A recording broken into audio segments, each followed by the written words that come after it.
The loop currents in the northern position, you can have a red tide. It doesn't guarantee a red tide, but you could have a red tide.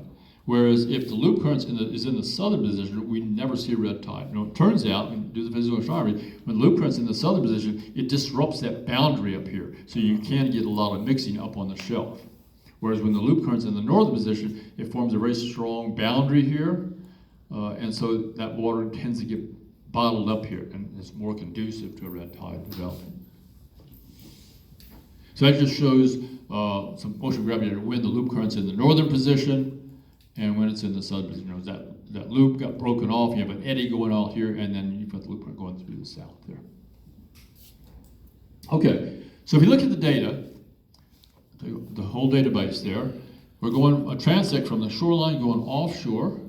Blue is salinity, so as you move inshore, the water becomes less salty. That's because you're freshwater runoff.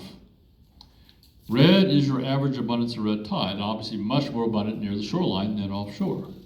Okay, that right there is a bit suggestive that you get more red tide because you've got more nutrient-rich runoff from the land.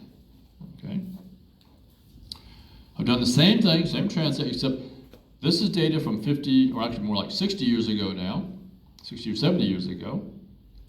And the red is what it looks like now. In other words, on average, you've got 15 times more red tide now than you had 50 years ago, 60 years ago. Okay? And to get 15 times more red tide, you need 15 times more nutrients. And I can't think of any natural sources of nutrients that would have increased 15-fold. What has increased dramatically in the last 50, 60 years in Florida? Basically us, okay? Agriculture, sewage, golf courses, etc. And so basically if you just take this area here, this is average abundance of red tide 50 years ago, here's what it looks like today. Just right there along shoreline, that's where beaches right there, that's where most people interact with the red tide. This is Sarasota Bay, Lemon Bay, same thing, okay? If you look at the average, how dense these blooms get, 50 years ago, it was more like 2.5 million cells per liter. Now they can get up to like 35 million cells per liter. So again, they become, on average, 15 times more abundant. Okay. Again, you need 15 times more nutrients. Okay. Well, once again, government agencies, the politicians were not happy with me suggesting that red tide might be getting worse and we might be a factor here. They want to say it's all natural. Okay, so again, they hire some people to counteract me. And they say, nope, red tide has not increased. And they're using the same data set again, as I'm looking at. Okay, well, once again, you look at the fine print at their methods. I took the raw data and did all the statistics, right? They converted the data first. They did some manipulation. And you'll notice down here, this was chosen in consultation with FWR scientists. Okay, they categorized they turned all the data into 4 numbers. If it's less than 1,000 cells per liter, it's category 1, and if it's greater than 100,000 cells per liter, is category 4. So you just converted all the data into just those 4 categories. So if it's over 100,000 cells per liter, category 4. In other words, we went from category 4 to category 4. No increase in red tide. Okay. But you know, they say these things that people don't read the fine print. That's the problem. Okay, well now another argument they're making, and again this comes from Moat Marine, and they will argue that there's other sources of nutrients which are much greater than say the Caloosahatchee River and so on. Okay, now you can quibble about the numbers and so on, but basically I would agree. They're talking about microzooplankton excretion, zooplankton excretion, decaying fish, etc. And yeah, those numbers are higher. I agree. But you're comparing apples and oranges here. Now, the average public would not know this, okay? But if you know some of the basic principles of ecology and biological astronomy, you would know that you're comparing apples and oranges here. Just out of curiosity, how many of you have heard of the distinction between what we call old nutrients and new nutrients? Oh, one person has. I'm surprised. Okay. Okay. She's been educated. Let's start out with something. Let's say you eat 3 pounds of food a day. So over the course of a year, 300 something, you eat 1,000 pounds of food. Did you gain 1,000 pounds of weight this past year? No. It all went to excretion, right? So what happens is we add what we'll call new nutrients. Think of this from the Clusaz River or whatever. So you generate algae. But algae don't just sit there. These microscopic algae, unlike the plants on land, these algae get eaten very quickly within a day or so. They get eaten by some herbivore, and then herbivore gets eaten by carnivore, and so on. But what happens? Just like us, every step of the food chain, most of the nutrients get excreted. And they go right back to the algae again. We call this is nutrient recycling. So we call that old nutrients. Okay? Old nutrients cannot generate a bloom because where did these nutrients come from? You had to destroy the algae to do it.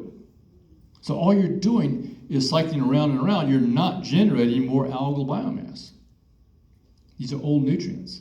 So yeah, you can see really, we know there's going to be big numbers for nutrient recycling. That's well known, okay? But that's not a source of a bloom. It's actually a consequence, okay? Only thing that can generate more algal biomass is what we call new nutrients. And this is well understood by ecologists and by oceanographers. So it's really disturbing to see people in control of our red tide program here not making that distinction between old and new nutrients. Okay, I would not expect this, average citizen to know that. That's understandable, but that's why that argument works very well because they, you see that. Oh wow, those are some big numbers, but totally irrelevant. Okay. Okay, so as I already mentioned, the Clusaz River was not initially connected to Lake Okeechobee. So this blue area was the watershed of the Clusaz River. By connecting it, now the watershed includes the whole Kissimmee River Basin. And of course, that has also been greatly altered. The Army Corps of Engineers channelized the Kissimmee River and converted a lot of the wetlands in there to agriculture. So now you have a lot of dairy farms, cattle ranches, citrus, etc. And as you know then already, the northern third of the Everglades were also drained, converted from Everglades, now primarily sugarcane, and for decades that was back pumped in the lake as well. So the watershed of the Clusaz River now is 4 times larger than what it was initially, and much of it was wetlands. Wetlands are nutrient sinks. Most of those wetlands have been converted to agriculture, which are now nutrient sources. Okay. I already talked about that. So, colleague mine, Gene Turner, he took sediments from Charlotte Harbor, and sediments are a really good way of looking at the history of an ecosystem, because you can date these sediments, and you're looking down through time as you go deeper and deeper in the sediments. So this core is dated from the year 1800 to the year 2000, so you've got 2 centuries worth of data, and look at all these nutrients. They all shoot up in the second half of the 20th century, precisely when basically you got the large influx of people in agriculture after World War II. Okay. Same thing with algal abundance in these sediments, remnants of the algae. You see this huge increase there for the latter part of the 20th century.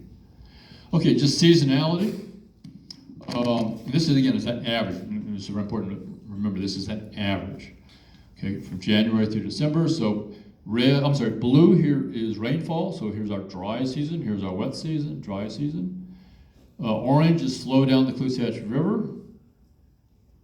And then red is your average red tide. Now there's a delay because again it's a slow growing algae here, okay?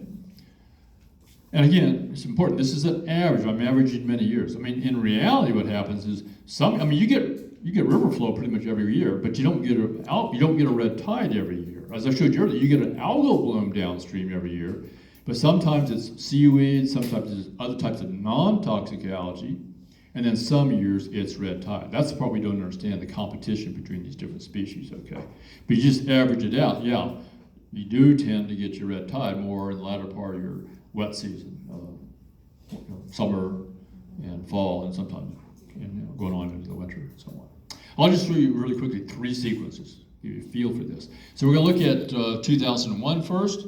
So it just shows flow down the Clusaz River, so you see your wet season here, it's river flow. Here's the Peace River, I'm adding that in as well.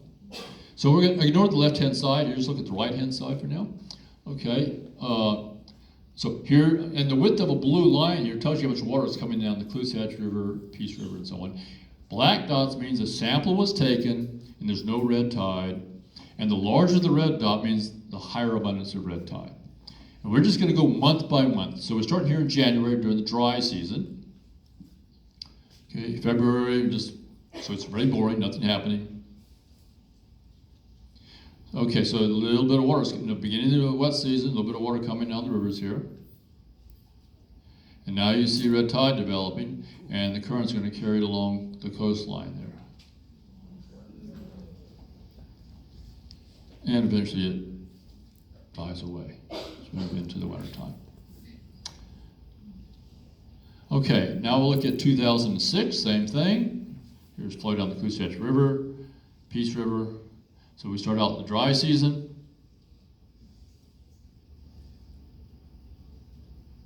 Okay, June, getting a little bit of water. You see red tide right there in the mouth of the Kusatch River there. And proceeds to increase. And eventually dwindles away. Okay, 2004. Okay, record year, we had 4 hurricanes hit Florida. 3 went over the watershed of the Kusatch River and Peace River. Record amounts of water coming down the rivers. Okay, start out the dry season. Okay, beginning of the wet season, nothing happening. Nothing happening. Okay, now the hurricanes are starting to come in. September, no data. We said huge amounts of water coming down the rivers. No data, probably everyone's boats sunk or they're afraid to go out in the Gulf with all the hurricanes around or something, I don't know. Okay. But now we look, huge amounts of nutrient water coming into the Gulf, but very little red tide. And it's down here to the south. And now it's way down here. What's going on? Way down there. Okay, well look at satellite imagery. This is all the dirty water coming out of the Kusatch River. There's such massive flow coming out of the Peace and Kusatch rivers. You've got essentially fresh water coming out.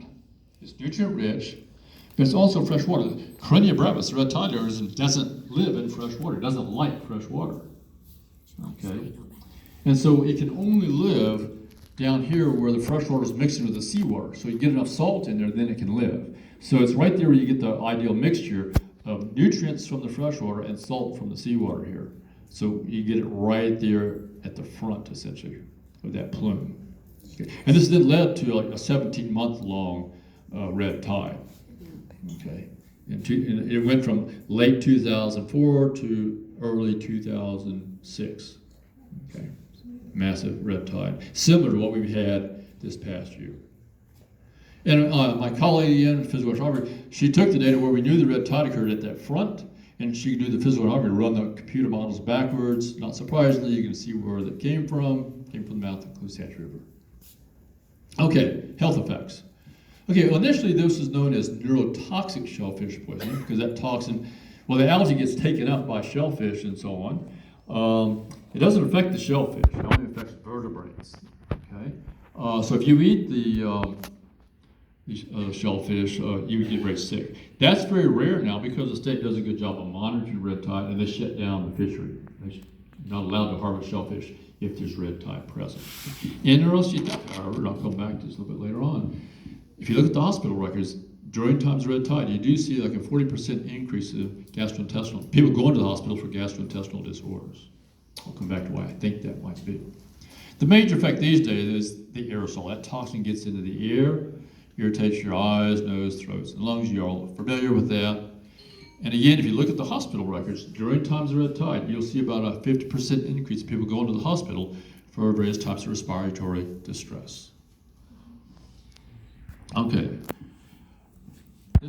Looks complicated, but it's not too bad. A concentration frequency spectrum. I take the data. Again, blue is what it looked like 50 years ago. Red is what it looks like today. What we're saying here is what fraction of, take all the samples that have been taken, what fraction of the samples show no red tide?